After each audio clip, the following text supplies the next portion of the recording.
So I have a little bit of a problem.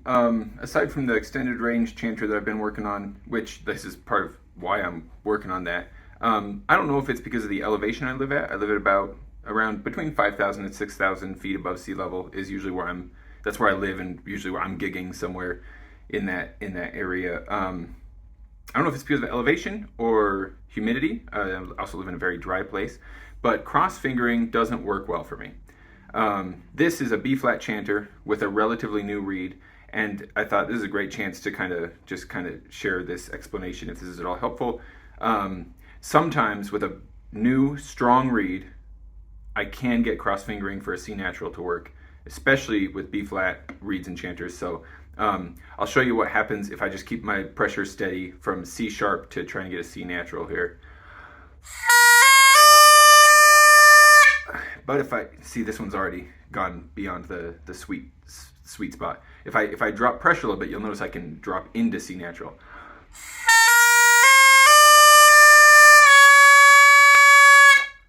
So having to have that kind of tight control over an adjustment in pressure for an individual note, you can imagine that wreaks havoc on the drones.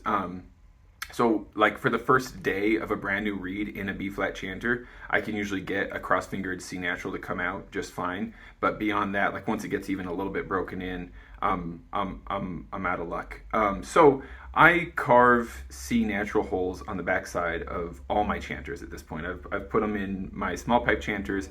I've got them in almost all my Highland pipe chanters. I'm playing a gig tomorrow where I'm going to need a C natural on the standard tuned chanter, so I'm about to drill one, so I just figured I'd make a quick video showing how I do it in case it's useful.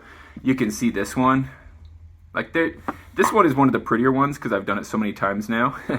And that should tell you something about how ugly some of them get to be too. I wonder if I can get that to focus better so you can see. I'll show you how I do this. It's a really easy thing to get used to playing like this.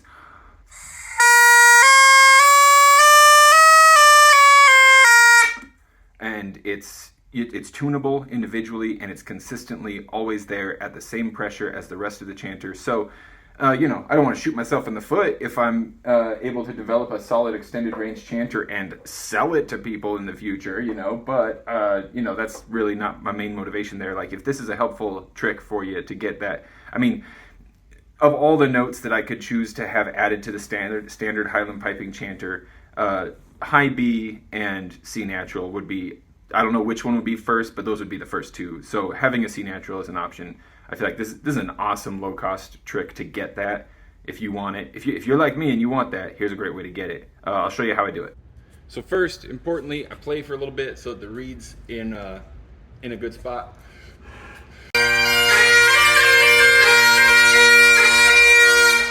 Oh, that's not long enough. It needs to be a long piece of tape. So I'm gonna rip a new. That's probably longer than I actually need. But I'm gonna take a piece of tape and I'm gonna tape my C sharp down. So I've got it over the hole with a real long flag here. I'm gonna play a little bit to get it till it's just right in the right spot, so it's making a nice C natural.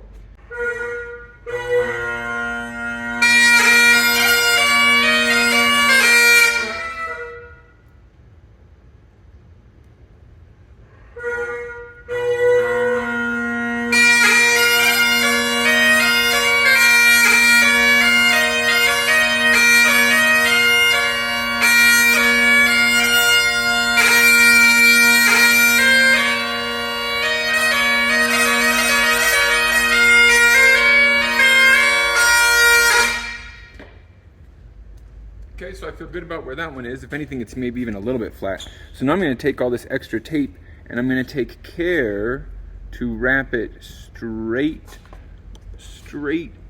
Sorry, try and do this in a way that I can show you.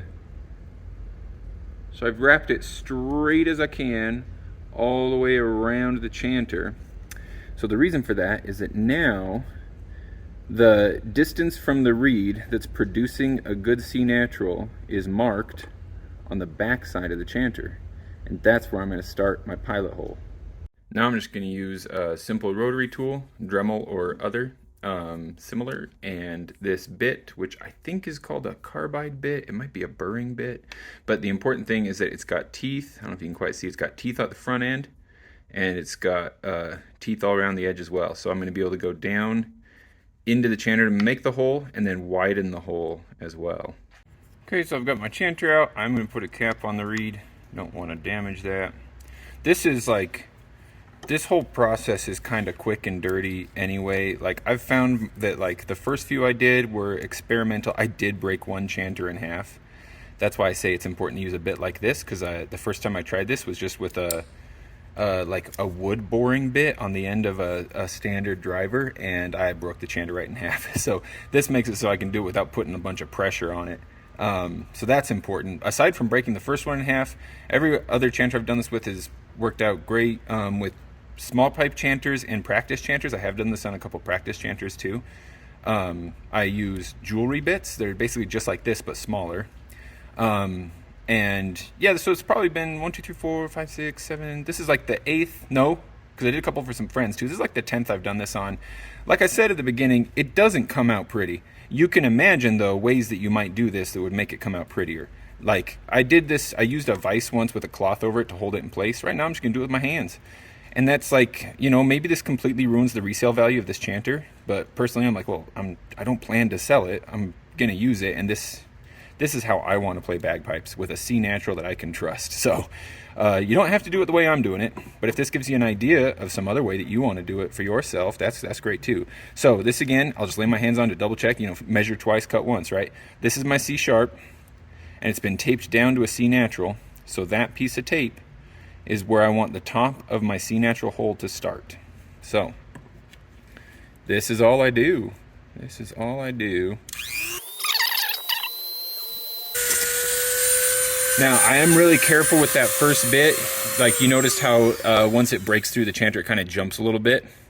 You know, if it's going, like, you can see that, sorry, I should have written a script for this. The way that this tape is laid out, right, if I'm lining up my hole, as small as this is, straight, it's going to come through the C sharp hole in the front. Right, and that's going to be different on different chanters. That's why I play first to find the spot, because like with my small pipe chanters, I find that it sits quite a bit lower. I don't know how much that has to do with bore dimensions being tapered versus straight, stuff like that.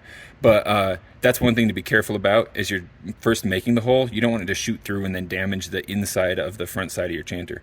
But basically, now that I have that hole, and I just try to line it up with the high A hole, looks like I am a little bit off center, but that's okay. I'm going to be able to just kind of move it over. I'm now going to widen that hole. I'm going to take it down to the side, and I'm going to take it up a bit, because I want to have a little flexibility for other reeds, for changing weather, temperaments, and stuff like that. I don't want my C natural hole to have its upper limit be too flat. So I'm going to take that hole up a little bit and then just plan on taping it down to the right spot.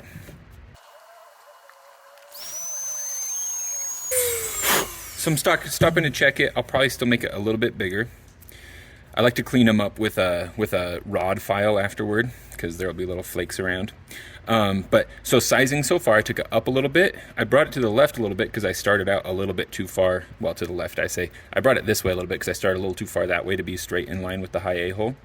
And most of the sizing, though, is going down. I'm mostly making it bigger going downward, because that's not going to affect the pitch so much as it's going to open it up to affect other qualities of the sound. I'm not sure if the right term there is timbre or what, but it's going to make the sound bigger. The problem with taping down the C natural in the front, aside from wanting to have access to C sharp and C natural, is that you've probably noticed this if you ever tried taping it down. Sometimes you have to tape it down so far that then the sound of that C natural, even if it's on pitch, it's like really muffled. All of a sudden it's like one of your notes is underwater. So I want this to be a nice big hole, so it'll make a nice big sound. Okay, I think that's probably big enough. I'm going to test it now. Let's see.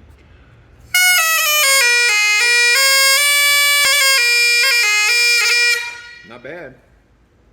I might take it up just a little bit because that's got no tape on it. It sounds just right. So I want a little more flexibility. So I might take that hole up a little more.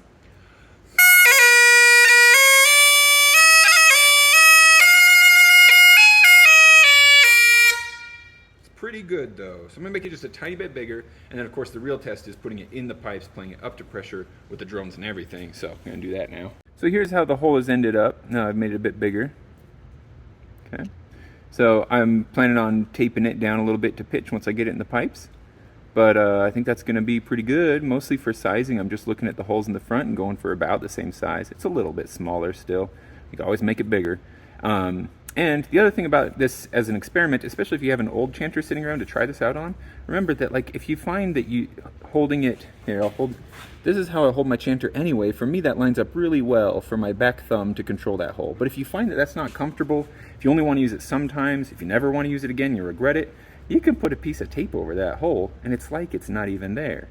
So as far as like a pretty easy low cost experiment to do, you get the bit and the tool, which you might have access to one already or have someone you can borrow one from, and from there it's like I did the one that I did on my B flat chanter the other day was less than 5 minutes, you know.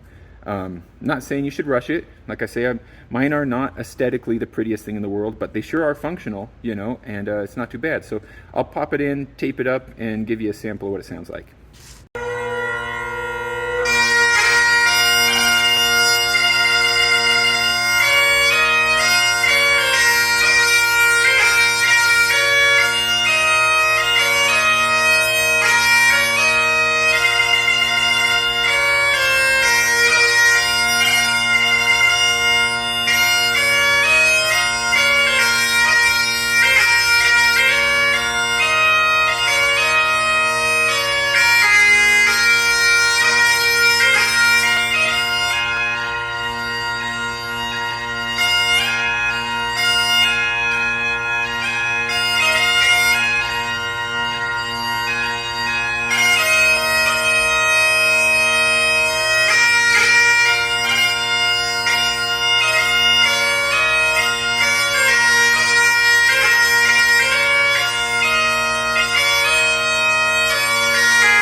So that's what's cool, is that then you can play tunes in A minor and stuff like that, and it's like, of course you can do that by taping it down, but now it's a full-size hole so the sound isn't muffled, and you still have access to C sharp, so you can like swap back and forth between modes and stuff like that too.